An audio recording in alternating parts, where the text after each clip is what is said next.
नमस्कार। प्रकाशन उत्तराखंड के लिए देहरादून से मैं अनिल रावत। आज बात करेंगे 9 बजे 9 खबर की। तो सबसे पहले खबर, जो हेमकुंड समेत चार धाम के कपाट खुलने की तिथियां हो गई हैं तय। वहीं उत्तराखंड पुलिस ने चार धाम की यात्रा को लेकर व्यापक तैयारी कर ली है, जिसको लेकर उन्होंने प्रेस कॉन्फ्रेंस में अपनी बात साझा की। हरिद्वार में पत्नी की हत्या के प्रयास में आरोपी अभियुक्त को पुलिस ने दबोचा। 38वें राष्ट्रीय खेलों में प्रयोग की गई 3 लाख प्लास्टिक की बोतलों से रिसाइकिल कर बनाई गई बेंच व कुर्सियां। उत्तराखंड बोर्ड के रिजल्ट की तिथियां घोषित। देहरादून के कूड़ा ट्रांसफर स्टेशन की समस्या को लेकर मेयर से मिले दसवाना। मेयर ने दिया आश्वासन। हरिद्वार में फिलिस्तीन का झंडा लहराना 3 युवकों को पड़ा भारी। सिख समुदाय का बड़ा ऐलान, ऐतिहासिक गुरुद्वारा श्री ज्ञान गोत्री साहब को जबरन लेंगे वापस। वहीं प्रदेश का कैसा रहेगा मौसम। सबसे पहले बात करते हैं धर्म की। हेमकुंड समेत चार धाम केदारनाथ, बद्रीनाथ, यमुनोत्री, गंगोत्री के कपाट खुलने की तिथियां घोषित हो गई हैं। श्रद्धालुओं के लिए बता दें कि जो बद्रीनाथ के कपाट है वो 4 मई को, केदारनाथ के 2 मई को, गंगोत्री व यमुनोत्री के 30 अप्रैल को कपाट खुलने हैं।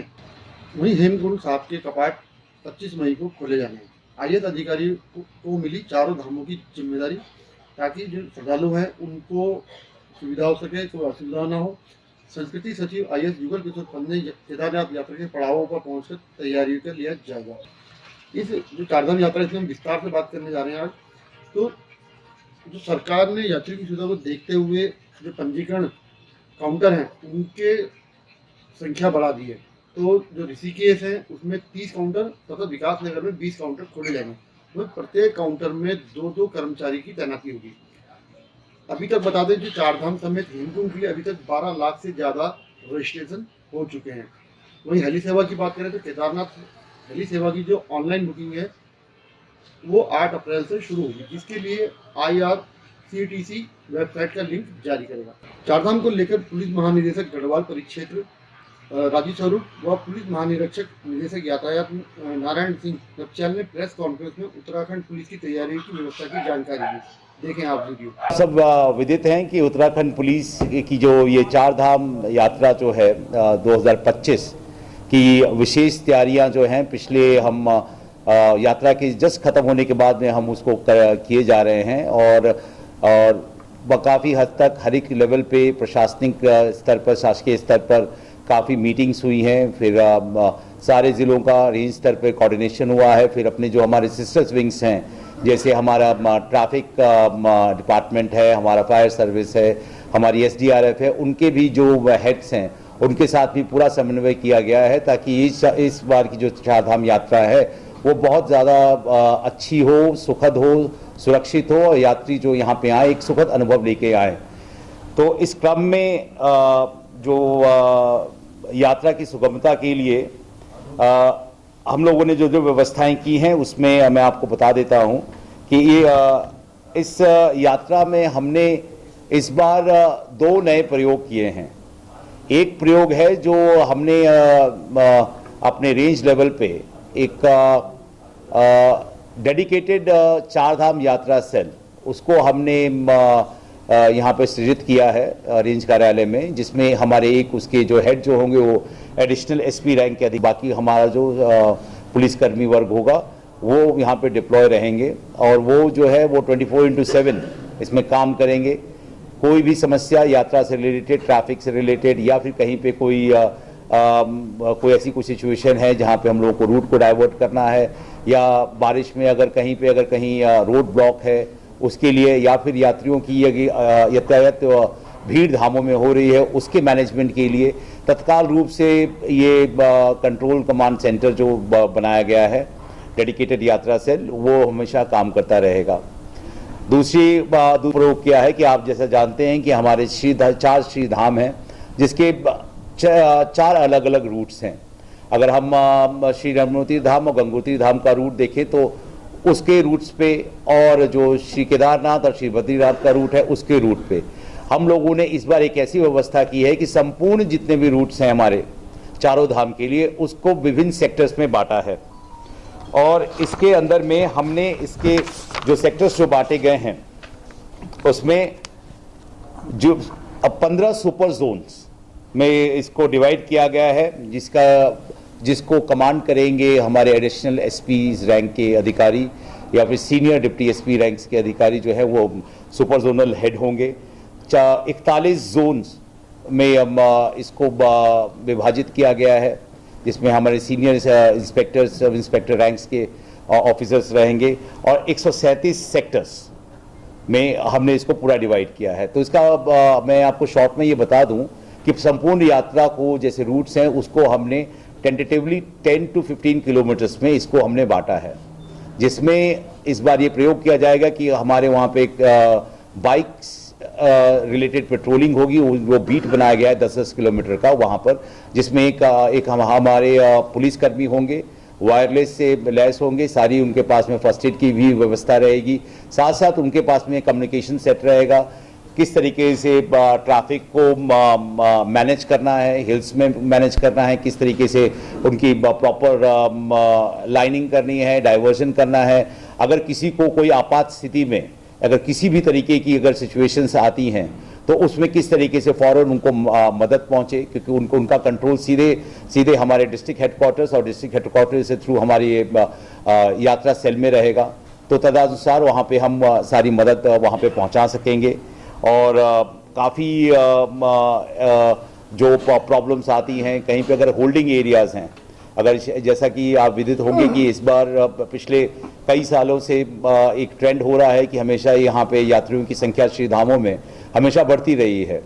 तो इस बार भी हम एक्सपेक्ट कर रहे हैं कि पिछले दफ़ा से भी इसमें और ज़्यादा तीर्थालु यहाँ पर आएंगे, तो उनको किस तरीके से अच्छे सुगम तरीके से उनकी यात्रा हो।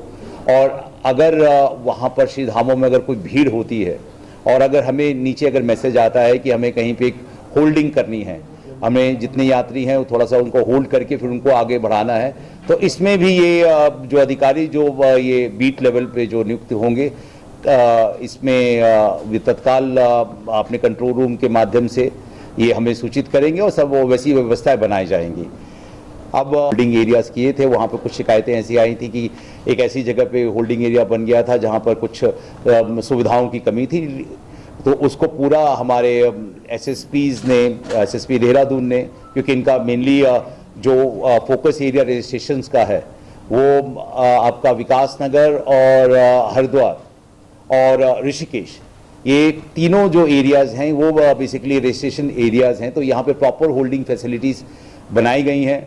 साथ साथ कंसर्निंग जितने भी जनपद प्रभारी हैं वहाँ पे उन्होंने विजिट भी कर लिया है। जैसे अभी वीडियो कॉन्फ्रेंस में एसएसपी हरिद्वार ने भी अवगत कराया कि उनके वहाँ पे जो रजिस्ट्रेशन सेंटर्स हैं और होल्डिंग एरियाज़ हैं वहाँ पर सारी व्यवस्थाएं कर ली गई हैं। विशेषकर जो भी पब्लिक की यूटिलिटीज़ हैं वो फैसिलिटीज़ को ठीक कर लिया गया है, और साथ साथ उसका जो मैनेजमेंट है, काउंटर्स पे जो किस तरीके से रेगुलेशंस होगा उसको कर लिया गया है। सिमिलरली एसएसपी देहरादून ने भी एक एक्सरसाइज कर ली है। ऋषिकेश में भी इन्होंने कल अपना विजिट किया है, वहाँ पे भी फोर्स को ब्रीफ किया है। इन्होंने भी होल्डिंग एरिया रजिस्ट्रेशन सेंटर का विजिट किया है। साथ साथ 2 एरियाज़ विकास नगर और हरबतपुर में भी जो होल्डिंग एरियाज़ बनाए गए हैं उनका भी विजिट हो गया है। एक और इसमें आदेश दिया गया है कि जो हमारे जो एडिशनल एसपीज़ हैं, एसपी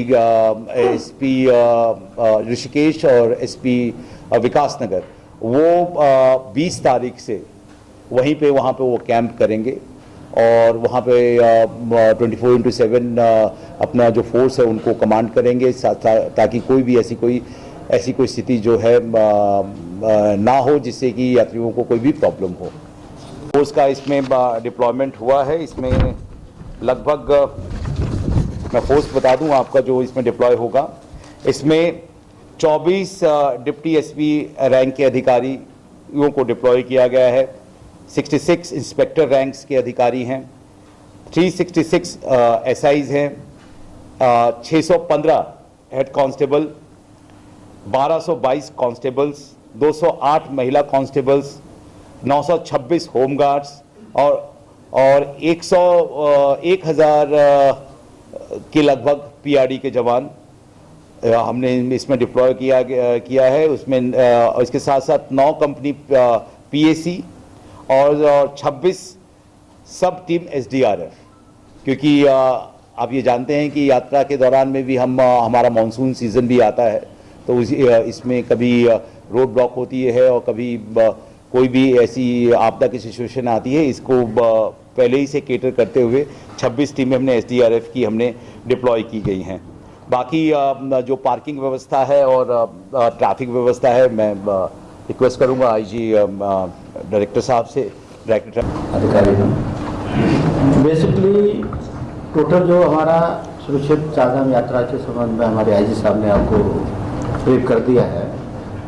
और इसमें जो है इस बार एक इन्वॉल्वमेंट ट्रैफिक डायरेक्टरेट का भी पुलिस महानिदेशक महोदय के जो है फोर्स के रूप में या मददगार के रूप में काम करें।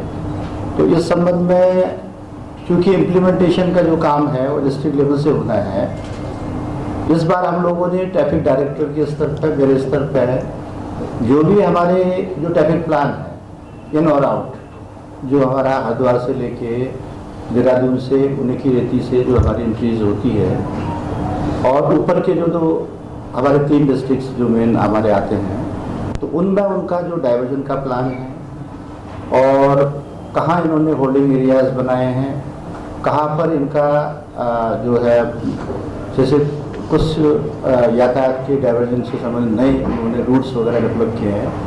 तो इसमें जैसे मैंने देहरादून और हरिद्वार में खुद विजिट किया एक पॉइंट पे जाके, तो ये कोऑर्डिनेशन हमारा डिस्ट्रिक्ट लेवल के अधिकारी SSPs के माध्यम से ही होना है, जिसमें हमारे ट्रैफिक के भी कंपोनेंट रहता है। तो ये सारी चीज़ें हमने चिन्हित की है और अब हम जो ऊपर के जो 3 डिस्ट्रिक्ट्स हैं उनमें भी हम आने वाले 5-7 दिन में हम अपना विजिट कर लेंगे, हमारी टीम जाएगी और वो जो इन्होंने डिस्ट्रिक्ट लेवल से जो इन्होंने जो प्लान्स दिए हैं उनका वेरिफिकेशन और डिप्लॉयमेंट, और उनमें जो इनके डिमांड्स आएंगे ट्रैफिक के जो हमारी पर्सनल्स का, तो वो हम जो इक्विपमेंट्स और उसका फुलफिलमेंट करेंगे। बेसिकली हमारा चारधाम गढ़वाल से संबंधित है और हम कुमाऊं से ही उसमें जो कोर्स वगैरह दे पाएंगे। इस बार एक जो जैसे आपने बताया था, एक बड़ी अच्छी बात रही कि चारधाम यात्रा है, ये इसको सुचारू रूप से चलाने के लिए बेसिकली यातायात पर ही आप कहेंगे, जिसमें ह्यूमन ट्रैफिक और व्हीकल ट्रैफिक है। तो इस बार जो पिछले बारों के अनुभव के हिसाब से विकास नगर जो आपका यमुनोत्री मार्ग है उसमें भी स्ट्रेंथन करने के लिए आप लोगों ने रिक्वेस्ट की थी, तो उसमें और गंगोत्री मार्ग जो आपका है और सारे दामों में तो अलग अलग से एडिशनल एसपी और COs रैंक के अधिकारी को देकर स्ट्रेंथन किया गया है। दूसरा, जैसे आपने पहली बार जो सेक्टर की व्यवस्था की है तो उसमें भी जो कंपोनेंट रहेगा वो मिक्स रहेगा, ट्रैफिक का भी रहेगा और जो आपके मोबाइल जो हमारा वो रहेगा फोर्स रहेगा मोटरसाइकिलों में, तो कोशिश करेंगे कि जो आप लोग डिमांड करेंगे हम ट्रैफिक की तरफ से भी उसको ज़्यादा से ज़्यादा देने की कोशिश करेंगे। दूसरा, जो होल्डिंग एरियाज है और जो दुर्घटना बाहुल्य जो क्षेत्र है जहाँ पर पिछले बारों में बोटल नेक्स वगैरह है, तो उनको भी चिन्हित करके हमने मतलब जो उसको भी पास ऑन शासन लेवल पर कर दिया। जो हमारे स्तर पर हो रहा है वो हम कर रहे हैं और अभी से हम विभागों से कोऑर्डिनेट करके जो भी यदि उसमें सुधारात्मक कार्रवाई विभागों से कर रहे हैं तो वो भी हम लोगों ने अपने PSU लेवल से पास ऑन शासन को कर दिया है। तो जो विभाग है वो उसको देखेंगे, करेंगे और हमारे सारे जितने अधिकारी हैं उनको भी ये डायरेक्ट कर दिया गया है कि आप लोग भी मतलब एक प्रोएक्टिव रोल करके आप लोग जो है उसको इंश्योर कराएंगे, क्योंकि अल्टीमेटली व्यवस्था अल्टीमेटली पुलिस पे आती है। तो ये सारी चीज़ें हैं और आशा है कि इस बार जो है बड़ी अच्छी जो हमारी चारधाम यात्रा जो है शुरू होकर संपन्न होगी और इसके बाद जो भी आप लोग हमसे रिलेटेड जो भी कुछ पूछना चाहें तो स्वागत। अब बात करते हैं अपराध की। हरिद्वार निवासी ललित खारी को पुलिस ने पत्नी की हत्या की कोशिश में गिरफ्तार किया है। पुलिस ने बताया कि ललित का किसी अन्य लड़की के विवाद को लेकर पत्नी से अलग रह रहा था। जनवरी 2025 में वो बलात्कार और ब्लैकमेल के आरोप में पहले ही जेल जा चुका है। जो ललित है वो अपने परिजनों के साथ मिलकर पत्नी को प्रताड़ित करता था और हरिद्वार के रानीपुर कोतवाली में वादिया ने शिकायत दर्ज कराई कि वादिया ने कहा कि ललित कुमार अपनी सास जेठ अश्विनी कुमार के साथ मिलकर मारपीट, गाली गलौज और परेशान करता रहा। ललित की पत्नी ने कहा कि ललित कुमार ने उसका रस्सी से गला घोंटकर हत्या करने की कोशिश की। इस शिकायत के आधार पर पुलिस ने विभिन्न धाराओं में मुकदमा दर्ज कर ललित को गिरफ्तार कर लिया। वहीं बात करें अगर खेल की और पर्यावरण की, तो 38वें जो राष्ट्रीय खेल हुए थे, इसमें खिलाड़ियों और दर्शकों ने करीब 30 लाख पानी की बोतलें प्रयोग की थी, जिसको रिसाइकिल कर बेंच व कुर्सियां बनाई गई हैं। तो इस बारे में जो खेल मंत्री हैं रेखा आर्य, वो इस बारे में बता रही हैं। गेम को जिस प्रकार से देखा कि हमारा प्रदेश पहली बार ऐसा प्रदेश की ओर अग्रसर हुआ है जहां पर नेशनल गेम जो है वो ग्रीन गेम्स के नाम पे कराया जाना हम लोगों ने सुनिश्चित कराने का संकल्प लिया था। उसी और हमारे कदम बढ़ते बढ़ते आज इस बात को बताते हुए बेहद खुशी होती है कि नेशनल गेम में लगभग क्लियर कंपनी की ओर से जो सहयोग पानी की बोतल के रूप में दिया गया था, उसको लगभग 3 लाख की संख्या में वे छोटी बोतलें आज रीयूज करते हुए आज वो 30 बेंचेस यानी कि प्लास्टिक बेंचेस में कन्वर्ट होते हुए यही महाराणा प्रताप के इस परिसर में हमारे खिलाड़ी बच्चों के उपयोगार्थ जो है वो बेंचेस के रूप में आज लोकार्पण किया गया है। 3 लाख बोतलों को रीयूज करते हुए, रिसाइकिल करते हुए आज जो है 11 बेंचेस हमारे महाराणा प्रताप के खिलाड़ी बच्चों को समर्पित किया है और आगे शेष 20 बेंचेस भी हमको मिलने जा रहे हैं। तो एक प्रकार से हम ये कह सकते हैं कि जो हमारा संकल्प था कि हम अपने पूरे गेम्स को ग्रीन गेम्स के रूप में स्थापित करेंगे, उसी और जो है ये कदम पूर्ण हो रहा है। और मैं मानती हूं कि इस प्रकार के इनिशिएटिव आने वाले समय में, चाहे वो नेशनल गेम हो या और बड़े इवेंट्स हो, उसमें इस प्रकार की पहल के माध्यम से हम लोग अपने उत्तराखंड को पर्यावरणीय दृष्टिकोण से या प्लास्टिक से सुरक्षित करने के दृष्टिकोण से हम लोग पहल कर सकते हैं और अन्य राज्य इससे प्रेरणा भी ले सकते हैं। उत्तराखंड बोर्ड का 10वीं और 12वीं का रिजल्ट इस बार रिकॉर्ड समय में घोषित होगा, ऐसा शिक्षा विभाग का दावा। 2,23,000 से अधिक छात्र छात्राओं की उत्तर पुस्तिकाएं का मूल्यांकन हो चुका है। जो रामनगर बोर्ड की डाटा पंचिंग प्रक्रिया है से जो रिजल्ट है उसके तैयार करने में तेजी आई है। उत्तराखंड बोर्ड की लिखित परीक्षाएं पिछले महीने की 11 तारीख को खत्म हो चुकी है। 2 लाख से अधिक छात्र छात्राओं ने यह परीक्षा दी। परीक्षा खत्म होने के बाद रामनगर बोर्ड की ओर से उत्तर पुस्तिकाओं के मूल्यांकन के लिए 29 केंद्र बनाए गए थे। वहीं देहरादून के कूड़ा ट्रांसफर स्टेशन की समस्या को लेकर कांग्रेस परिषद उपाध्यक्ष सूर्यकांत धस्माना आज मेयर से मिले और मेयर ने उनको समाधान का आश्वासन दिया। और ट्रीटमेंट प्लांट तो मैं इसलिए नहीं मांग कर रहा हूँ वहाँ पे लगाने की कि ट्रीटमेंट प्लांट लगेगा तो परमानेंट डंपिंग जोन हो जाएगा। तो डंपिंग जोन तो उसे बनाना नहीं, अगर वो आने वाले समय में आपको कोई कर दीजिए, लेकिन फिलहाल के लिए उसको कम से कम सड़क से 200 मीटर अंदर करके वहाँ पर प्रॉपर अंदर जाकर के गाड़ी लोड हो, अंदर ही जाकर के अनलोड हो, और कूड़े का जो कूड़ा वहाँ पे पड़े उस कूड़े पर कोई ना कोई ऐसा इंतजाम हो जिससे दुर्गंध वहाँ पे न फैले। गर्मी शुरू हुई है, गर्मी आने के बाद वहाँ इतनी मच्छर, मक्खी, कीड़े मकोड़े, पूरा वायरल बीमारियाँ, डेंगू फैलता है बारिशों में, बारिश के बाद उससे पहले मलेरिया फैलता है, वायरल बीमारियाँ फैलती है। ये स्थिति पैदा ना हो, इसलिए आज निवेदन लेकर दूसरे प्रतिनिधि भी आए थे और एक बार स्वयं जाके वहाँ पे निरीक्षण करने की मुझे लगता है आवश्यकता है। मैं जाके देखूंगा जो समस्याएं हैं, अगर हम उसमें क्या किस प्रकार से उसका निराकरण जल्द से जल्द कर सकते हैं, इस विषय में हमारा प्रयास रहेगा। हरिद्वार के मंगलौर में ईद के दिन कुछ असामाजिक तत्वों द्वारा फिलिस्तीन का झंडा लहराया गया और तथा उनकी फोटो जो है वो सोशल मीडिया पर वायरल हो गई। पुलिस ने वीडियो का संज्ञान लिया और उनकी पहचान कर आरोपियों को गिरफ्तार किया। रिफाकत, जावेद, इरफान और अब्दुल अली, ये सब मंगलौर के रहने वाले युवक हैं। सिख समुदाय ने 13 अप्रैल को हरिद्वार के हर की पौड़ी स्थित ऐतिहासिक गुरुद्वारा श्री ज्ञान गोदड़ी को जबरन वापस लेने की चेतावनी दी। सिख समुदाय का कहना है कि हम न केवल आपराधिक तत्वों बल्कि सरकार से भी अवैध अतिक्रमणों को जबरन वापस लेंगे, और उन्होंने चेतावनी दी सरकार को कि सिख समुदाय को रोका न जाए। वहीं बात करें अगर मौसम की, तो मौसम विभाग के अनुसार प्रदेश का मौसम शुष्क रहने वाला है।